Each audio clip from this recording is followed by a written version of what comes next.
तड़ीपार गृह मंत्री है इंडिया का अमित शाह। उसने बाबा साहेब अम्बेडकर पर बहुत ओछा बयान दिया है। तड़ीपार गृह मंत्री ने कहा है कि अम्बेडकर का नाम लेना फैशन हो गया और ये वो। तो क्या अम्बेडकर का नाम नहीं लिया जाए तो गौतम अडानी की माला जपा जाए? अम्बेडकर तो संविधान निर्माता थे और उन्होंने छुआछूत के खिलाफ, जात पात के खिलाफ, ऊंच नीच के खिलाफ एक बहुत महान लड़ाई लड़ी, जिसको मतलब इतिहास में आप कहिए कि सोने के हर्फ में लिखा जाएगा। यदि अमित शाह का नालायक बेटा क्रिकेट कंट्रोल बोर्ड का मालिक बन गया है तो वो भी परिवारवाद है। देश के गृह मंत्री अमित शाह का एक बयान लगातार वायरल होते जा रहा है, जिसमें संसद में उन्होंने कहा था कि अंबेडकर अंबेडकर कहना फैशन हो चुका है, अगर भगवान का नाम लिया जाएगा तो उनका भला होगा। और जिस लहजे और जिस बॉडी लैंग्वेज को लेके अमित शाह ने यह बयान दिया, उसके बाद लगातार विपक्ष जो है वो अमित शाह पर हमलावर है। हमारे साथ बात करने के लिए पूर्व आईपीएस अमिताभ दास जी हैं, उनसे बात करेंगे और समझने की कोशिश करेंगे कि जिस प्रकार से अमित शाह का बयान जो है, इसको लेके जो विपक्ष है वो हाय तौबा क्यों मचाए हुए। सर, जिस प्रकार से आपने संसद में जो बयान सुना, अमित शाह ये कह रहे थे कि अंबेडकर अंबेडकर अब बयान लेना जो है फैशन हो चुका है, अगर भगवान का नाम लिया जाएगा भला होगा। इसको लेके तेजस्वी यादव हो या विपक्ष का कोई भी नेता हो, लगातार अब माफी की मांग कर रहा है और कहीं ना कहीं आरएसएस और भाजपा वाले को अपने निशाने पे ले रहा है, लगातार हमलावर है। क्या कहें? नहीं, सिर्फ माफ़ी से काम नहीं चलेगा। तड़ीपार गृह मंत्री को तुरंत इस्तीफा देना चाहिए। देखिए, तो तड़ीपार गृह मंत्री है इंडिया का अमित शाह।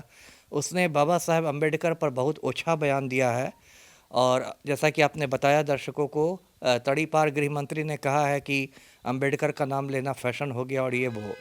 तो क्या अम्बेडकर का नाम नहीं लिया जाए तो गौतम अडानी की माला जपा जाए? ये नरेंद्र मोदी और अमित शाह है जो 24 घंटे गौतम अडानी की माला जपते हैं, उससे तो बेटर है अम्बेडकर का नाम लिया जाए। अम्बेडकर तो संविधान निर्माता थे और उन्होंने छुआछूत के खिलाफ, जात पात के खिलाफ, ऊंच नीच के खिलाफ एक बहुत महान लड़ाई लड़ी, जिसको मतलब इतिहास में आप कहिए कि सोने के हर्फ में लिखा जाएगा। और अमित शाह का खुद क्या हाल है? मणिपुर इतना अशांत है, मणिपुर में 1.5 साल से आग लगी हुई है और ये नालायक गृह मंत्री एक बार मणिपुर झांकने नहीं गया है, अपनी ड्यूटी करते नहीं हैं। साल भर ऑपरेशन लोटस करके विपक्षी पार्टियों की सरकारों को अमित शाह गिराते हैं, विधायकों की खरीद फरोख्त करते हैं, यही इनका काम रह गया। अपनी ड्यूटी तो कर नहीं रहे हैं। और इनका जो नालायक बेटा है जय शाह, वो भारतीय क्रिकेट कंट्रोल बोर्ड पर कब्जा कर चुका है। ये भाजपाई लोग परिवारवाद के खिलाफ इतना बोलते हैं, लेकिन परिवारवाद का मतलब सिर्फ राहुल गांधी और तेजस्वी यादव नहीं होता है।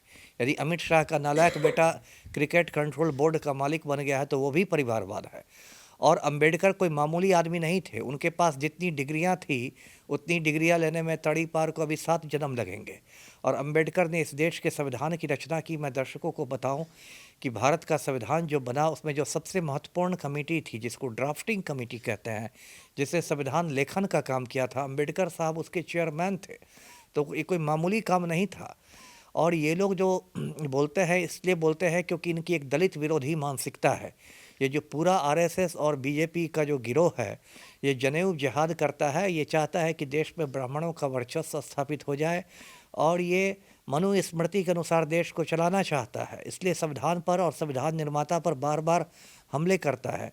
अम्बेडकर ने इस महान संविधान की रचना की, जो देश का संविधान है, जिसके अनुसार भारतवर्ष को चलना है। और जो अमित शाह ने बयान दिया, उसको लेकर पूरी संसद ठप हो गई है, पूरा विपक्ष आंदोलित हो गया है।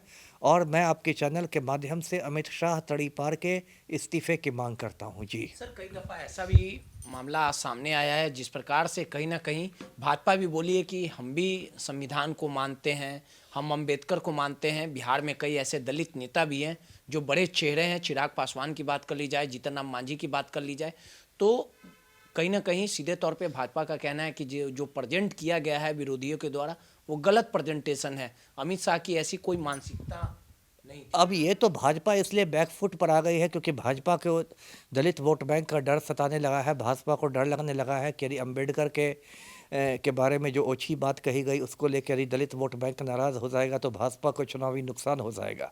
अभी 2 महीने बाद दिल्ली विधानसभा के चुनाव होने हैं और विपक्ष ने इसको बहुत बड़ा मुद्दा बना लिया। इसलिए भाजपा अब लीपापोती कर रही है, रफूगिरी कर रही है।